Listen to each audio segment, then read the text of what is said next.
Yes thank you. ನಾನು ಹಾಸನದಿಂದ republic ವರದಿಗಾರ. ಹಾಸನದಲ್ಲಿ ಇವತ್ತು ಏನೋ ಇದು ರಾಜ್ಯಕ್ಕೆ ಅನ್ವಯಿಸುವಂತಹ ಸುದ್ದಿ. ಯಾಕಂತ ಅಂದ್ರೆ ಬೆಳೆ ಪರಿಹಾರಕ್ಕೆ ಅಂತ ರೈತರು ಮೊದಲೇ ಒಂದು ಬೆಳೆ ವಿಮೆ ಹಣವನ್ನ ಒಂದಿಷ್ಟು ಅಂತ ಕಟ್ತಾರೆ. ಆದ್ರೆ ಈ ಬಾರಿಯೂ ಕೂಡ ಬರ ಇದೆ. ಆದ್ರೆ ಈ ಬಾರಿಯೂ ಕೂಡ ಕಳೆದ ಬಾರಿ ಕಟ್ಟಿದ ಏನು ಬೆಳೆ ಪರಿಹಾರಕ್ಕೆ ಕಟ್ಟಿದಂತ ಹಣಕ್ಕೆ ಪರಿಹಾರದ ಮೊತ್ತವೇ ಕೂಡ ಬಂದಿಲ್ಲ. ಈಗ ರೈತರು ನಮ್ ಜೊತೆ ಇದ್ದಾರೆ. ಸರ್, ತಮ್ಮ ಹೆಸರೇನು ಮತ್ತೆ ಯಾವ ಊರು? ನೀವು ಎಷ್ಟು ದುಡ್ಡು ಕಟ್ಟಿದ್ರಿ ಬೆಳೆ ಪರಿಹಾರಕ್ಕೆ? ಸರ್, ನನ್ನ ಹೆಸರು ಟಿ ಆನಂದೇಗೌಡ ಅಂತ. ಒಂದ್ ಎಕರೆಗೆ 550 ರೂಪಾಯಿ ದುಡ್ಡು ತಗೋತಾರೆ. ಹೋದ್ ಸಲ ಕಟ್ಟಿದ್ದು ಬಂದೇ ಇಲ್ಲ, ಈ ಸಲೂ ಕಟ್ಕೊಂಡಿದ್ದಾರೆ. ಎಷ್ಟು ಬರ್ಬೇಕಿತ್ತು ಸರ್ ಬೆಳೆ ಒಂದ್ ಎಕರೆಗೆ? ಅಂದ್ರೆ ಮಿನಿಮಮ್ 25,000 ರೂಪಾಯಿನಿಂದ ಖರ್ಚಾಗುತ್ತೆ. 25ರಿಂದ 30,000 ಖರ್ಚು ಬಂದ್ಬಿಡುತ್ತೆ. ಬಂದಿದ್ರೆ ಎಲ್ಲಿ ಪರಿಹಾರನೇ ಕೊಟ್ಟಿಲ್ವಲ್ಲ ಸರ್ ಅವರು. ಅದೇ ಬಂದಿದ್ರೆ ಕೊಟ್ಟಿದ್ರೆ ಎಷ್ಟು ರೂಪಾಯಿ ಕೊಡ್ತಿದ್ರು? ಅದೇ ಬಂದಿದ್ರೆ ಎಷ್ಟು ಕೊಡ್ತಾರೆ ಅಂತ ಹೇಳಿರೋದು. ಅವರು 50% ಸೇರಿಸಿದ್ರೆ 50,000ದಿಂದ ಕೊಡ್ತೀನಿ ಅಂತ ಹೇಳವ್ರೆ.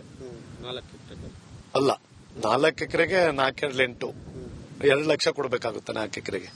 ಬಟ್ ಯಾವುದೂ ಬಂದಿಲ್ಲ. ಈಗ ಜೋಳದ ಪರಿಸ್ಥಿತಿ, ಈ ಬಾರಿ ಬೆಳೆ ಪರಿಸ್ಥಿತಿ ಏನಾಗಿದೆ? ಈ ಬೆಳೆ ಪರಿಸ್ಥಿತಿ 100% ಫೇಲ್ಯೂರ್. ಈ ಸಲ ಬರೋದೇ ಇಲ್ಲ. 105% ಬರಲ್ಲ. ಅದ್ರ ಬಿಲ್ಕುಲ್ ನೋಡ್ಬೋದು. ಇನ್ನು ಸಮೀಕ್ಷೆನೂ ಇದೆಯಲ್ಲ.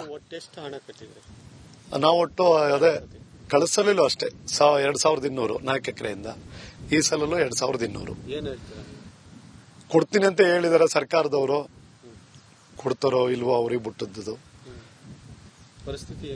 ಪರಿಸ್ಥಿತಿ ಹೇಳಿದ್ನಲ್ಲ, ವಿಕೋಪ ಆಗಿ ಹೋಗಿದೆ. ಮಳೆನೂ ಇಲ್ಲ, ಬರೀ ಹೂದಿರದ 2 ಸಲ ಮಳೆ ಹೂದಿದ್ರು ಬೆಳೆ ಬರ್ತಿರ್ಲಿಲ್ಲ. ಇದು ರೋಗ ಇರೋದ್ರಿಂದ ಮಳೆ ಬರಲ್ಲ. ಅದು ಬಿಳೆ ಸುಳಿ ರೋಗ ಅಂತ ಹೇಳ್ತಾರೆ ಆರ್ಥಿಕ ತಜ್ಞರು ಸಮೀಕ್ಷೆ. ಓಕೆ, ನೋಡ್ಬೋದು ಆನಂದ್ ರೈತ ಹೇಳಿರುವಂತದ್ದು. ಕಳೆದ ಬಾರಿನೂ ಸುಮಾರು 2,500 ಪರಿಹಾರ ಅಂದ್ರೆ ವಿಮೆ ಹಣವನ್ನ ಕಟ್ಟಿದ್ದಾರೆ. ಆದ್ರೆ ₹1 ಕೂಡ ಬಂದಿಲ್ಲ. ಈ ಬಾರಿನೂ ಕೂಡ ಕಟ್ಟಿದೀವಿ.